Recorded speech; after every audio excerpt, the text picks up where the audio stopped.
Hi everyone, today I'm going to show you how you can throw fireballs directly out of your bare hand. Of course, we need to build a gimmick for that.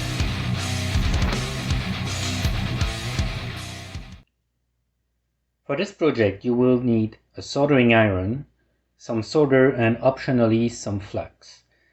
Also you will need a copper pipe. Mine has a 1/4 inch diameter. You can also use a 1/2 inch diameter, but I find that a quarter inch is the ideal size because the smaller, the easier it is to conceal the gimmick. You will also need a tube cutter, a micro switch that you can find on eBay, a pin header that you can also find on eBay, and a small battery. I like to use the 1/3 double A size. These are very cheap on eBay. I think I got 12 for about $10. So the voltage is 1.2 volts, and I recommend using a battery that has a capacity of at least 350 milliamp hour. You will also need some resistance wire. This is labeled as nichrome 80, and the size is 36 gauge. Also available on eBay. You will need some super glue, some JB Weld, and finally, in order to feed the fireball launcher, you will need some flash cotton and some flash paper. You can buy flash paper and flash cotton online, but if you look in the description of this video, you will find my tutorials where I show how you can make your own flash paper and flash cotton at home, and it's very cheap, so you may want to go for this option. So look in the description of this video for my tutorials. And I was about to forget, we will also need a very thin wire. This one comes from an old USB cable that I disassembled.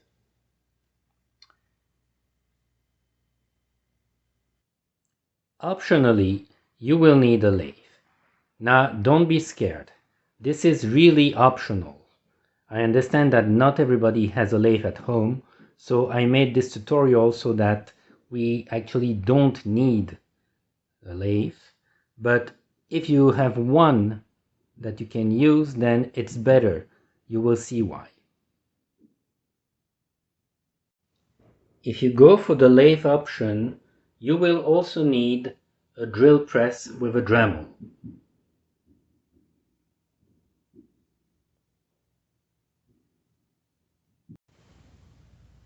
So the first thing we're going to do is to cut a piece of the tube. Usually I like to do 2.5 inch. It depends on the size of your hand, of course. You may start with 3 inches. You can always cut after if you find out that it's too long. So here I already made a mark where I want to cut it, and I guess you know how to use a tube cutter, so I won't explain this.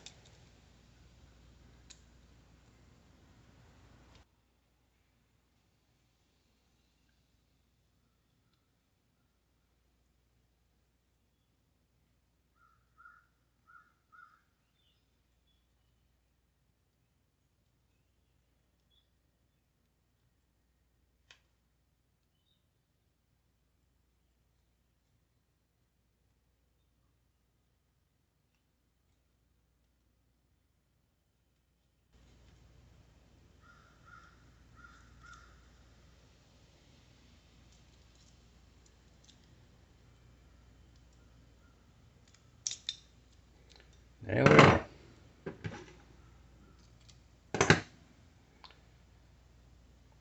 Nice. Now this is purely optional, but I like my copper tube to look very pretty, shiny. So what you can do is to use some steel wool and rub it. I mean, copper is a pretty metal. It could be as beautiful as gold. The only problem is that it gets oxidized very fast.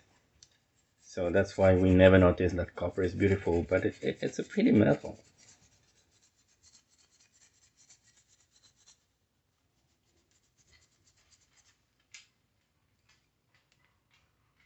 Well, I don't know if we can see on the camera, but it's very shiny now.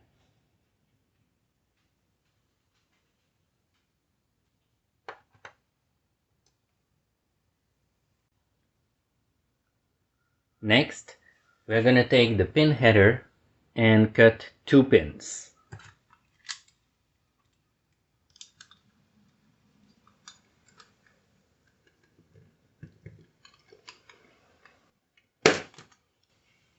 And 2 others.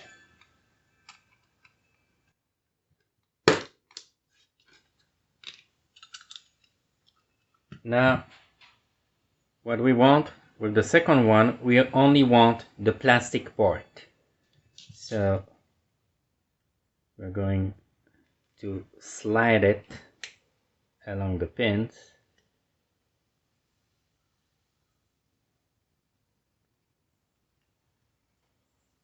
There we are. Okay, you can dispose those pins.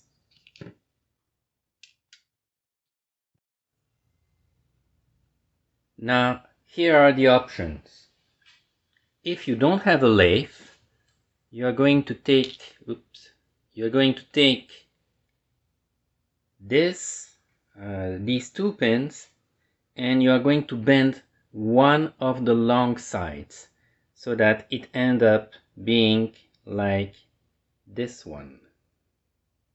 Okay, I don't know if we can see well. Yeah, you see one of the pin is bent. Okay, if you have a lathe, don't do it. You simply keep these 2 pins as they are. Now, if you don't have a lathe, what you are going to do is to solder the pin that is straight. You're going to solder it onto the battery. It doesn't matter which side. Here I'm going to work with the positive side. So you want to solder this onto the battery, but don't solder the pin in the middle. You want actually to solder the entire piece in the middle. It's the entire piece that needs to be centered, not the pin. Okay, so once again, you do this if you don't have a lathe. You solder it like this. Now I'm not going to do it. I have a lathe, so I'm going to use the straight pin. Okay, and before I can use it, we need to use the lathe and make the part that we need. What we're going to do is to make a plastic cap that can fit onto this tube.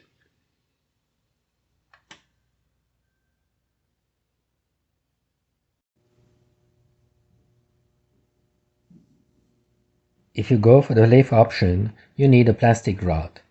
I'm not sure what the diameter of mine is, but any size greater than the diameter of your copper tube will work.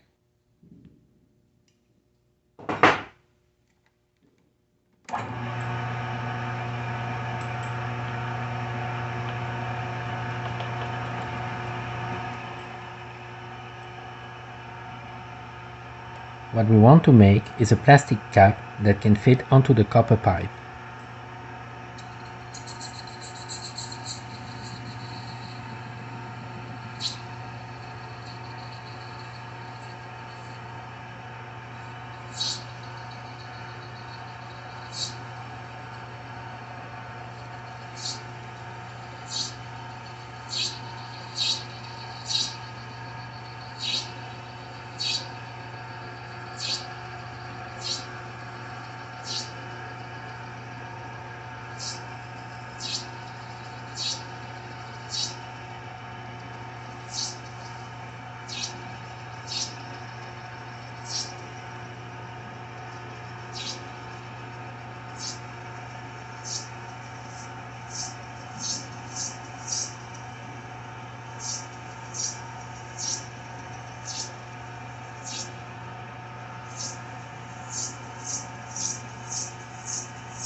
Here is the result.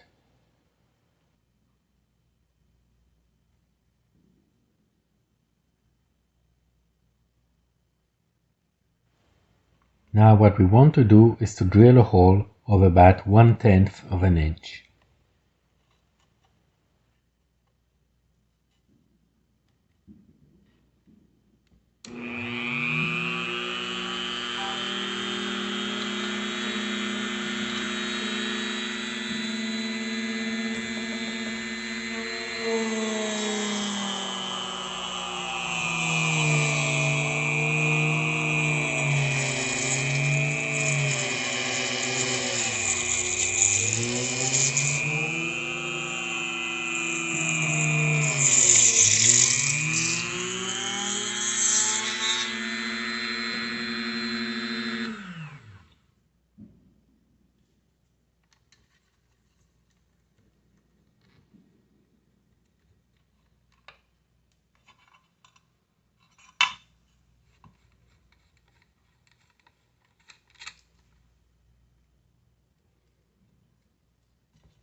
And here is the final result.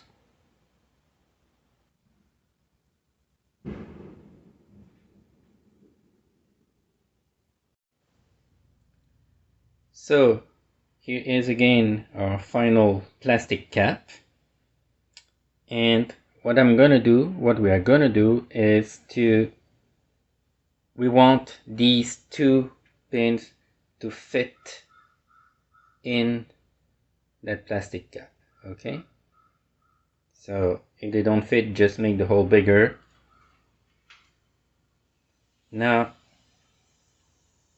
before inserting this in there, we need to solder two wires on it.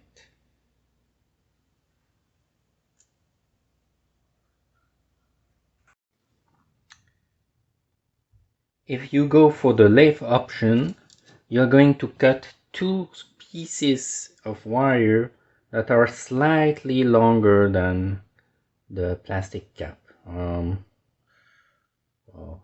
I don't know, maybe that should work. Okay, so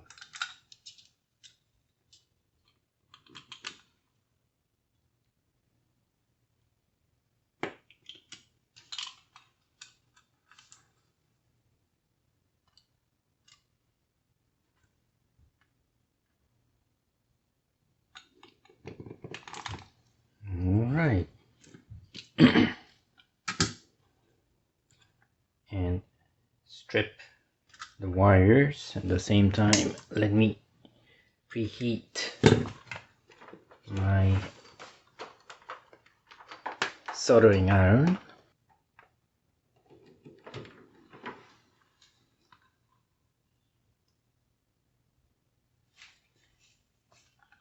So strip the wires. It's not easy to do because they're so thin.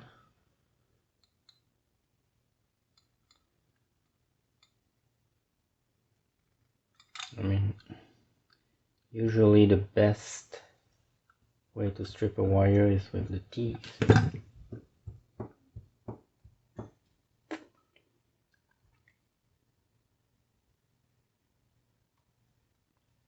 Yeah, that works better.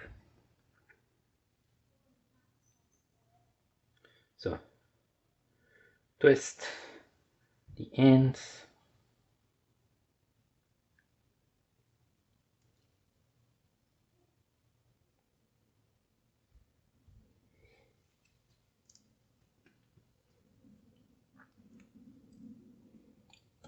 And what you're gonna do is to take your pins and solder a wire on each of the pins. Okay, so let me strip the other one.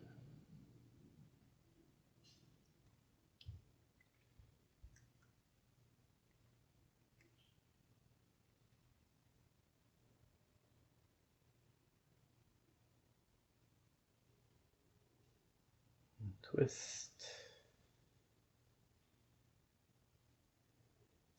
Alright, now I like to apply some flux that help the solder to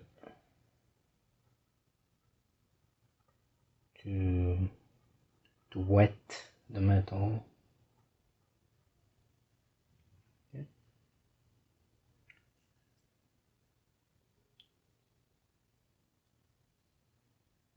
Even though there is already some flux in the solder, it's always better to have some extra flux. I don't remember which wire I put flux on, so let me do both.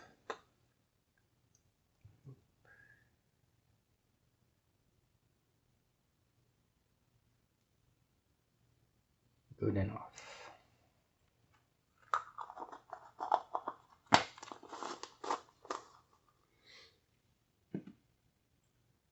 All right.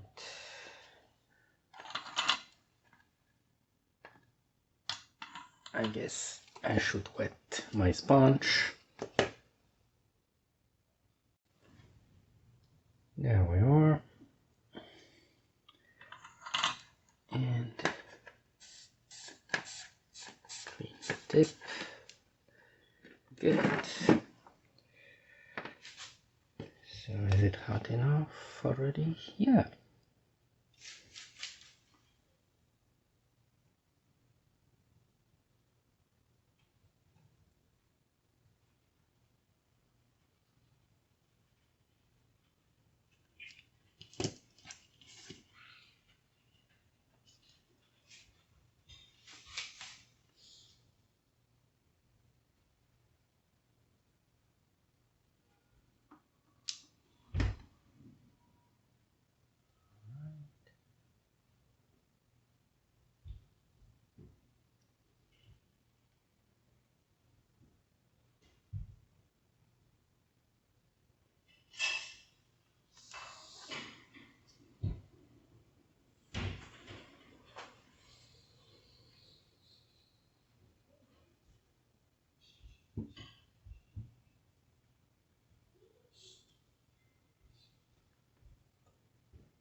Done.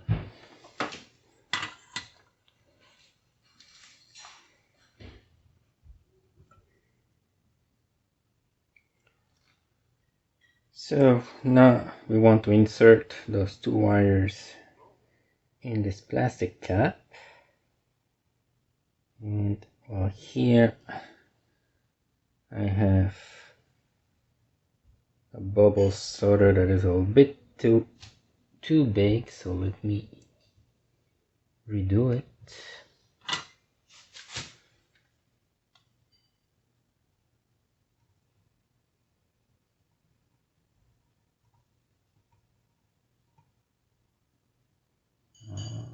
Oh, it doesn't stick.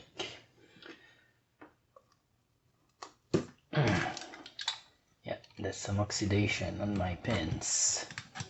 That's why it didn't stick.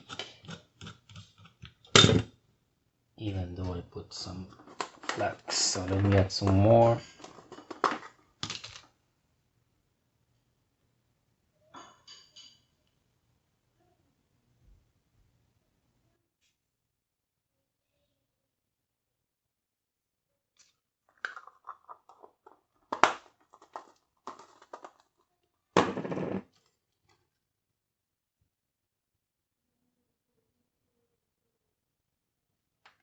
Yes. Put some new solder. This one is oxidized.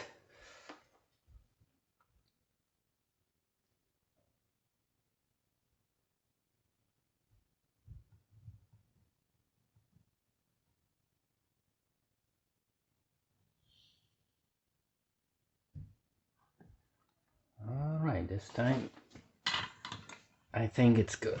Yeah. So, perfect. Alright.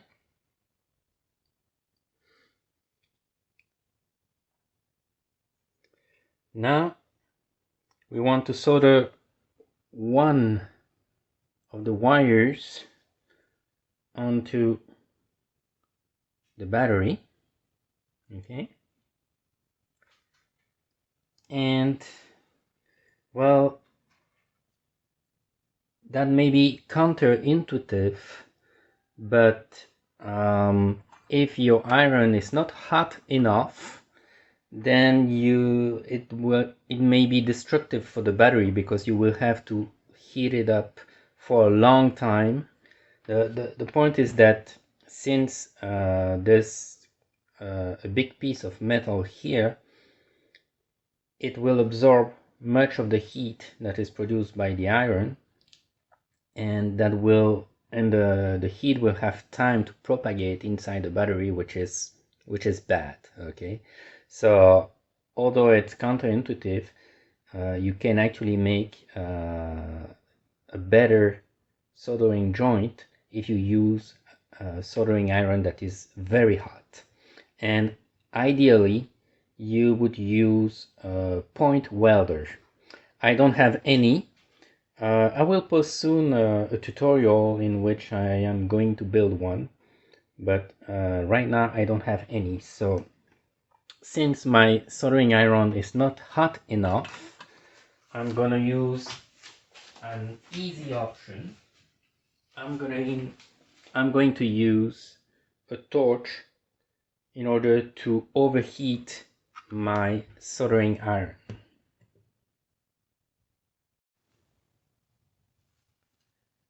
So, well, first let me put a little bit of flux onto the battery right in the middle.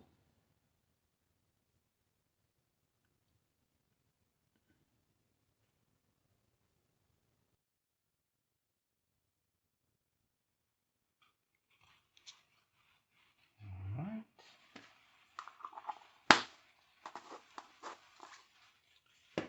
And then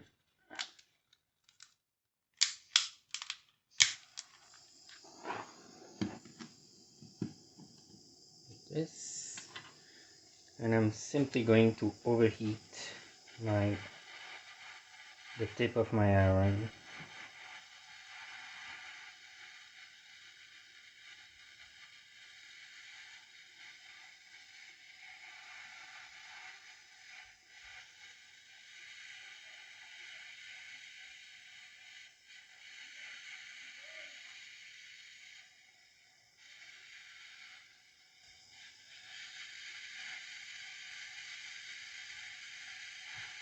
And very fast I'm gonna make I'm gonna put a small drop of solder onto the battery, and hopefully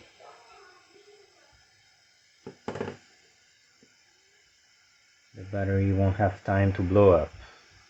Yes, you see the solder is wetting the battery, so it should stick well. Okay,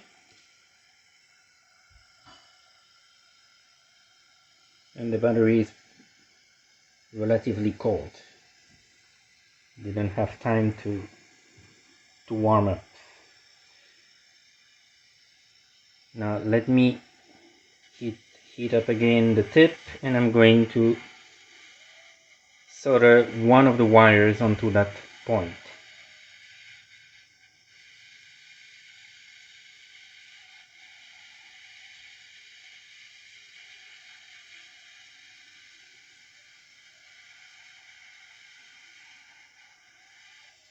All right.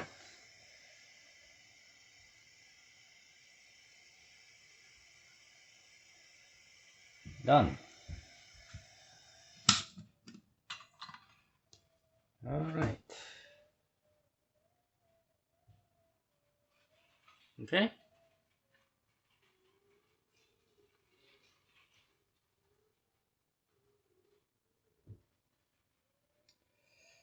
All right. So next, you're going to take your micro switch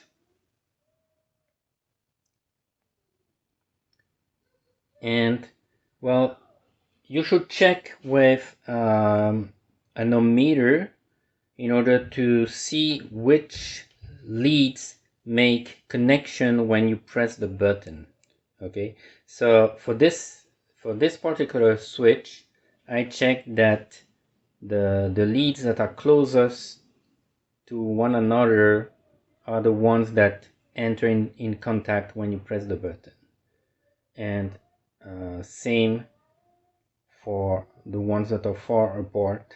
The two pairs of leads that are close to one another make contact. Now we will need only two leads, so what I'm going to do is that I'm going to break one pair of leads. Okay.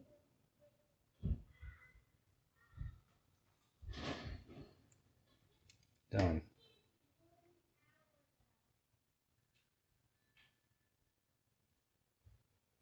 Okay. And now for the two other leads, I'm going to bend them like this.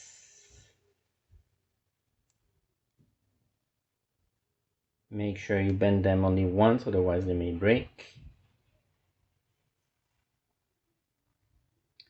And now we're going to solder the second wire on one of the leads. Doesn't matter which one.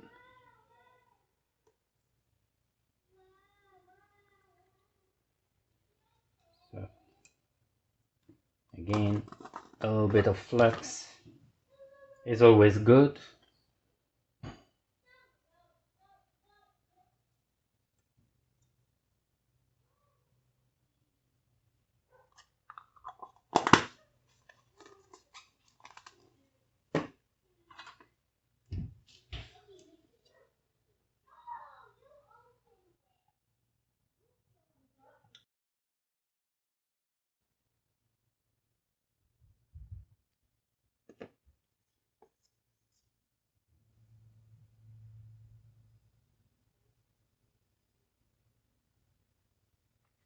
Done.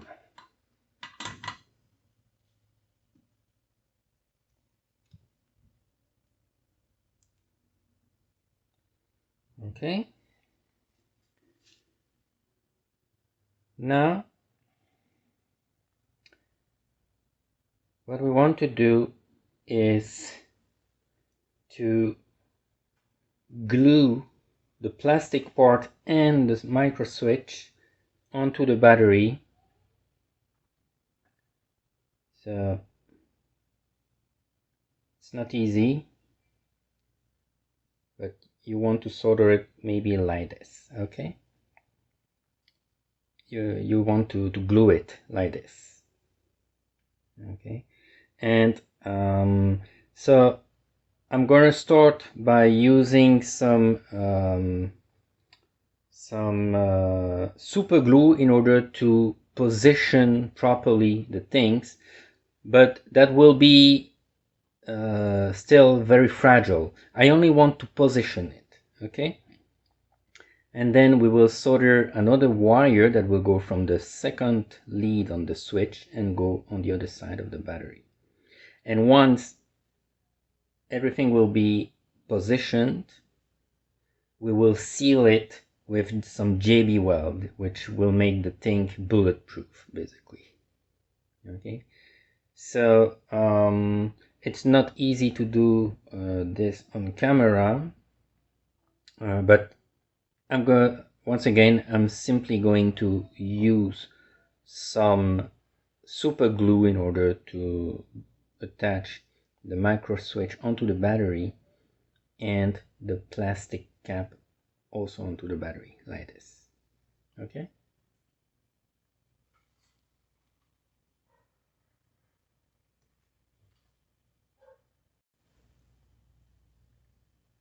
So here I only glued the switch so far, and before I go any further, I'm going to solder a wire from the second lead on the switch to the other side of the battery. Okay. Well, I'm going to do this off camera. You saw I did this for these other wires, so there's nothing hard to do at this point. Okay, so let me do it off camera.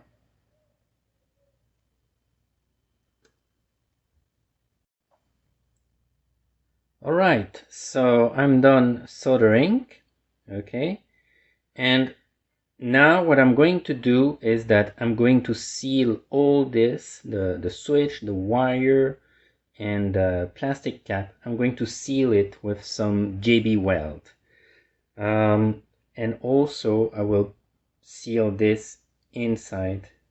I will push it onto the plastic cap, okay, and seal everything. Now if you didn't use the lathe, you don't have this plastic cap. Instead what you have is these two pins with one that is bent.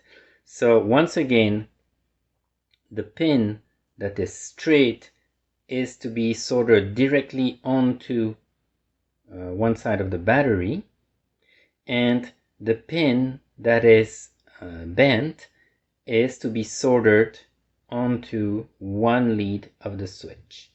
And what you're going to do is to glue your these pins like this onto the battery. I mean, it is the straight pin is soldered, okay, so it's already attached, and you want to make a seal so that this remains very strong. Okay, now you don't want so you're going to coat this part with some JB weld, but you don't want the coating to be too thick, because later you are going to need to insert this into the tube. Okay, so make sure that your seal is not bigger than this plastic part. All right, so now I am going to add some JB weld and seal this one. So I put some JB weld, and as you can see, we have to be creative in order to find a way to hold the pieces together while the glue is drying. Okay, so here I made sure that the plastic cap is well aligned with the battery. It doesn't have to be perfect, but I like things to be perfect, so I did it this way. Okay, so now I only have to wait for it to dry. You can notice that I left the bottom side of the battery. I didn't fully cover the bottom side because this will be our negative electrode that we need in order to recharge the battery. So we must be able to make a connection. And for the positive side, I let this pin of the switch uncovered, and well, it will be directly connected to the positive side of the battery once we will add the resistance wire onto these two pins. Okay, so that way we'll be able to charge the battery. So, well, at this point all we have to do is for the glue to dry. So I'll come back in a few hours.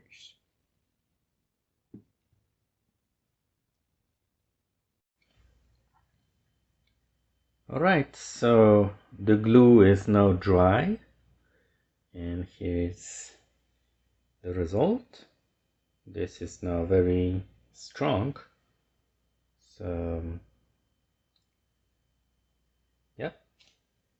Now what is left for this thing to actually be able to ignite flash paper and flash cotton is that we need to add the resistance wire onto these two pins. And so for this we are going to cut a small piece, maybe 1 inch should be enough. I don't know if we can see while the wire is very thin, so let me cut 1 inch. Alright,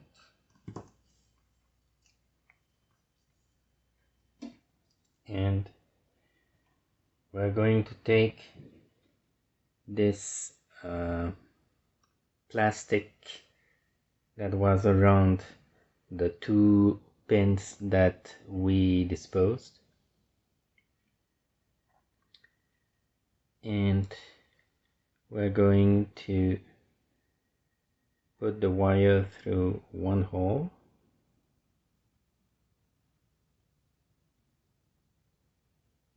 It's not easy. So I don't know if we can see.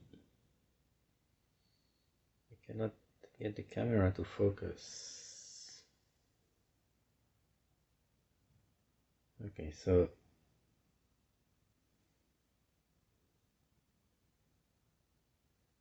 yeah, you can see that I put the wire through one hole and then I made a hook so that the wire doesn't come off. Okay, and now we're going to pass it through the other hole.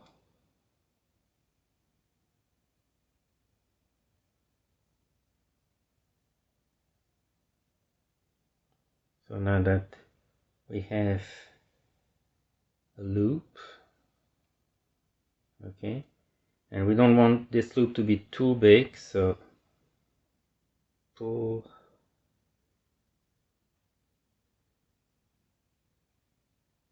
like this,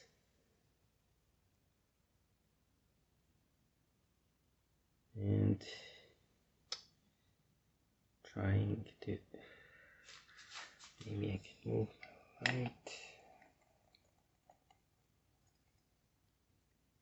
It's hard to see.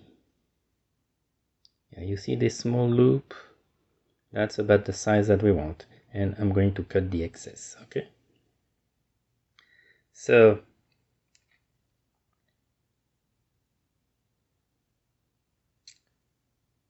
now what we're going to do is to insert this onto the pins.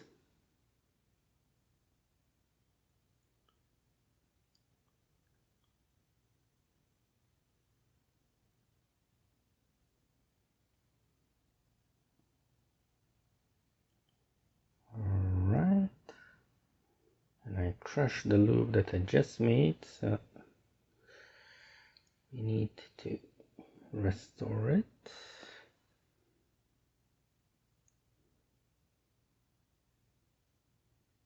It will work. Let me grab a small screwdriver.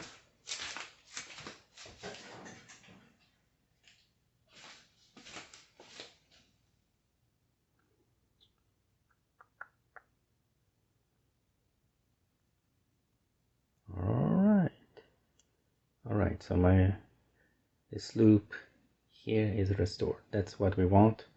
That's the part that will touch the flash cotton. And now I'm going to cut the excess.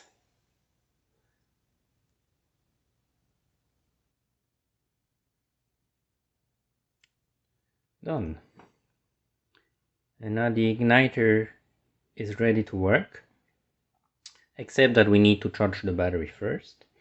But now I can explain why I use that optional plastic cap. The point is that the resistance wire is not gonna have an infinite lifetime, so at some point the wire will break and you will have to change it. Now if you don't have the plastic cap, that means that when you put this, when you insert it into the tube, instead of the plastic you will have to put some glue, because you want of course the tube to be sealed at one end, otherwise there won't be any thrust. Okay, so and if it's glue, that means that when you will want to change the wire, well, you basically will have to break it.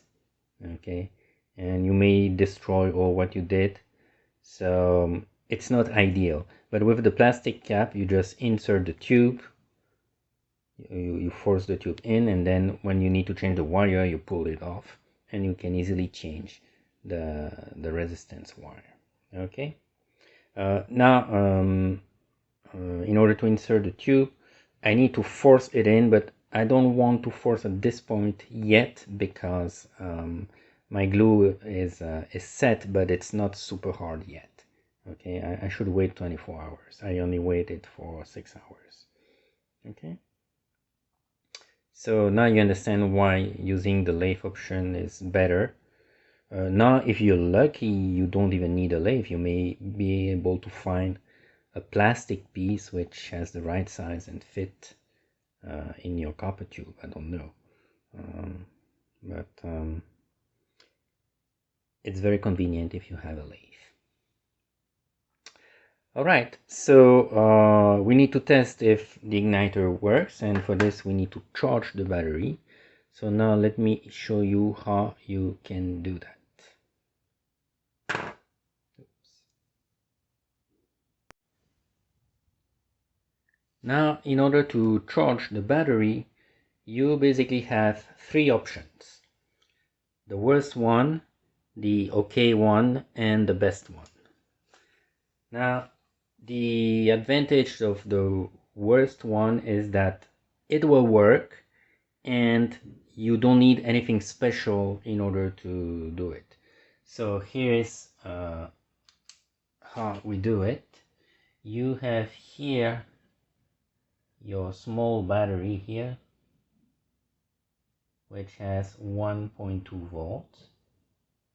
Okay, and you are going to connect it to a AA battery,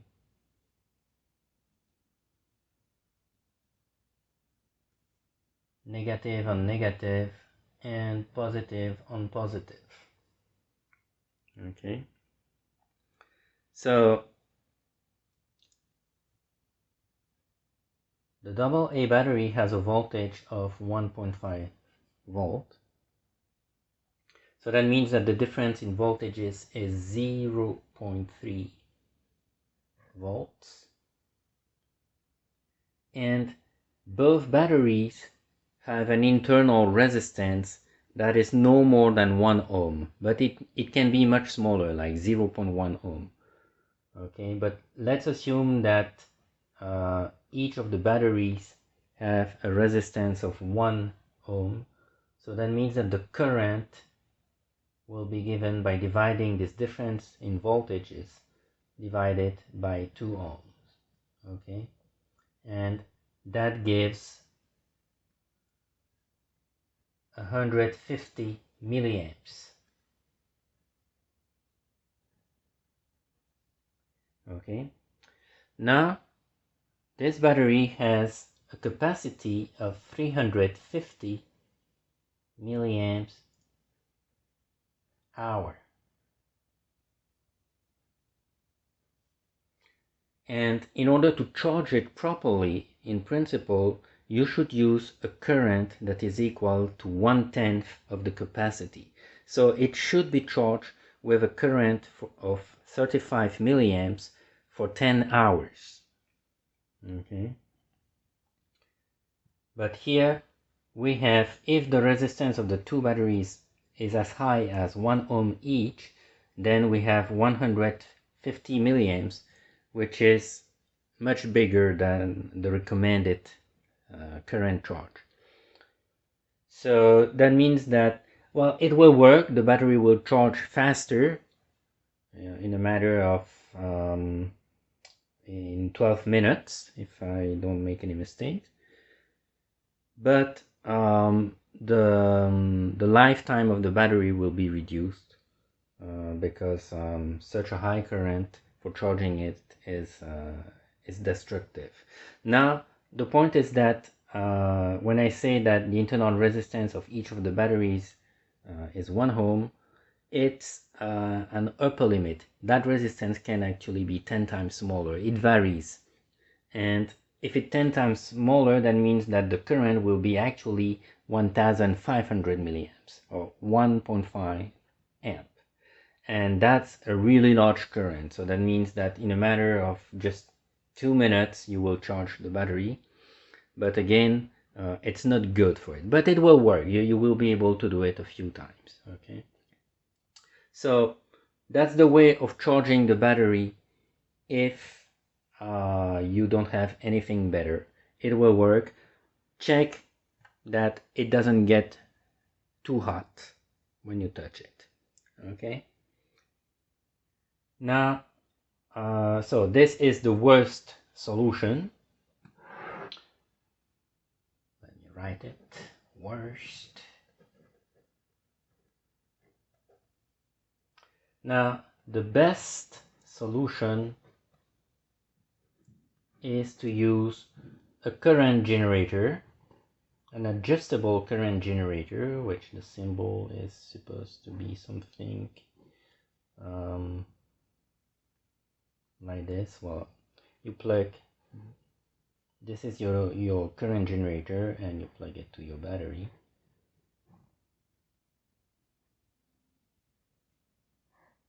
Like this. And well, it's adjustable, so you select 35 milliamps and you're good. Okay, you let it charge for 10 hours. So that's the best way of charging a battery. I personally don't have a current generator. I will post in a while a tutorial on how to make one, but for the time being I don't have it yet. And I'm assuming that you don't have it. Well, if you have it, then you know how to use it. Otherwise, what I'm going to do now is to use the OK way of charging the battery. And the OK way of charging the battery is simply to use an adjustable voltage generator. Now, it's okay. Why? Because it will be perfectly safe for the battery.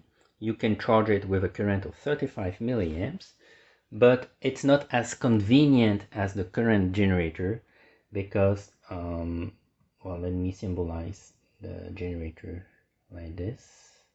Okay, I'm going to plug it like this to your battery.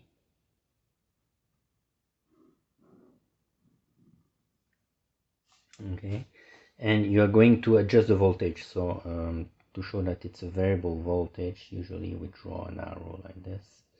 Okay, so I'm going to turn my knob and increase the voltage until I read a current of 35 milliamps. Okay, so you will say, you could say, okay, well, that's not that bad, it's not inconvenient. Yes, but the problem is that while the battery is charging, the internal resistance is going to change, and because of that the current is going to decrease. So that means that once in a while you will have to come back and increase the voltage, or at least adjust it, in order to maintain 35 milliamps. Okay, so it's not very convenient, but at least if you maintain a current of 35 milliamps, that's perfectly safe for the battery. Okay. Now, once you have charged your battery one time properly with 35 milliamps for 10 hours, the next time you charge it, you can use a bigger current, and you can charge it. It's okay if you charge it in only 1 hour and use 350 milliamps. Okay, so but for the very first charge, I advise you to use only 35 milliamps. That will make the lifetime of the battery longer. Okay, so let me do it. I'm going to select DC current, DC voltage. Stand by. Okay, and I'm going to plug the negative side here on the negative side of the battery. And now for the positive side, that lead from the switch that is not in the glue, well, it is connected to this pin here, and via the resistance wire it is connected to the positive side of the battery. So that means that if I plug my alligator clip like this, it's okay, the battery will charge. There will be this the small resistance due to the wire that will limit a little bit the current, but it's very small, so it's perfectly okay. Anyway, all you have to do is to adjust the voltage in order to read the current that you want. So here I'm going to release standby, and okay, right now I don't know if we can see, maybe if I move the camera, you see the current is 0.3 amp. I don't have a better precision in my ammeter, so that means 30 milliamps. Now 0.220. Okay, let me increase a little bit the current. Oop, 140 milliamps. That's big for the first charge. So let me reduce this. Okay, 50 milliamps. That's okay. It will decrease in a few minutes, and then I will increase my voltage in a few minutes. Okay, and from time to time I will adjust my voltage in order to keep more or less that current. Okay, so this is how I'm going to charge it. All right, so I'll get back to you in about 10 hours, and then we will make our test, our very first test of the igniter. Alright, so the battery has been charging for about 8 hours with a current that fluctuated between 30 milliamps and 50 milliamps, and as you can see right now I had to increase the voltage to 1.5 volt.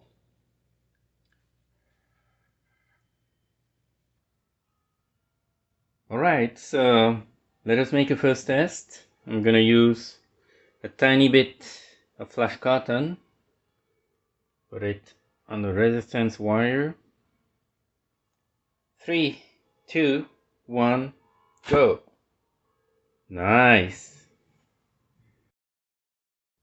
Something important that I forgot to mention is that when you press your push button, you should really do it for a fraction of a second, you know, like you see it can the resistance wire becomes red, so it's just a push. Don't hold it, otherwise your resistance wire will burn.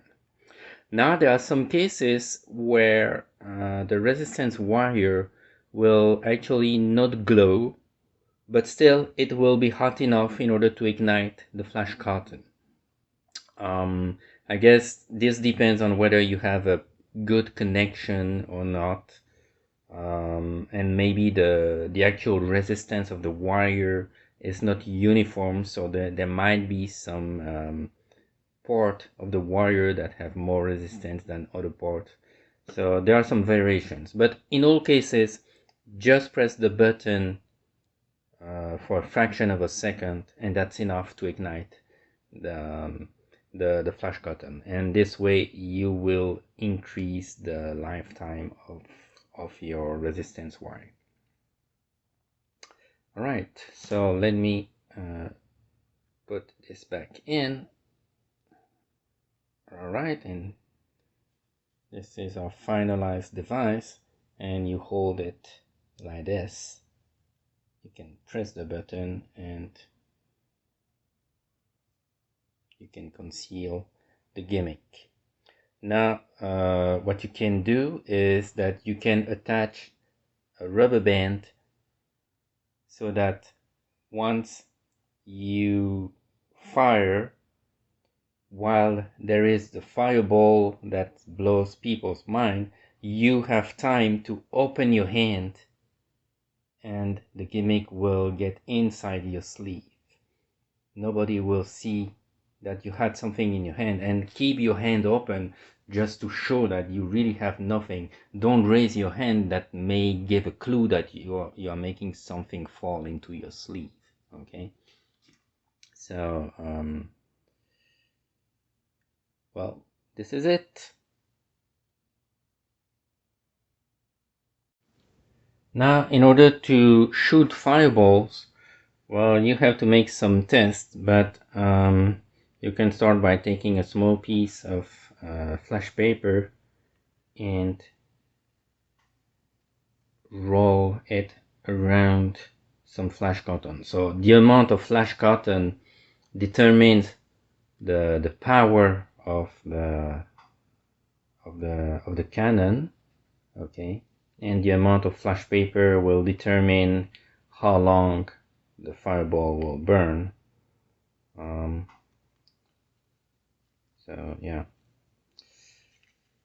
usually you need to make several tests in order to find what the best ratio amount of flash cotton versus flash paper is.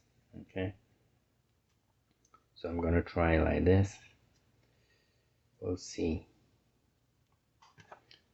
Now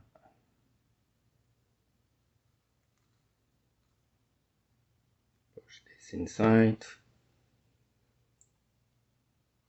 and well, you want to press it against the resistance wire, but don't press too much, you don't want to destroy it. Okay, maybe my screwdriver is not the ideal thing. Let me get a bigger screwdriver. I think that will work better for pushing it. Yeah. So, yeah. Let's see. Get ready.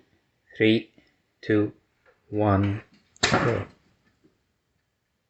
Pretty good. Now you want to attach your gimmick to a retractable thread so that you can easily conceal it once you're done. Okay, and show that your hand is empty. Alright, so we are done. I hope that you enjoyed this video. If you did, please give it a like and register to my channel so that you can see my other tutorials. Also, I would appreciate if you can share my video on Facebook or Twitter or any other social network that you use. It's very important for me. If I can get a little bit of money from YouTube by doing those videos, then I will be able to spend more time in order to make some more tutorials. Thanks for watching.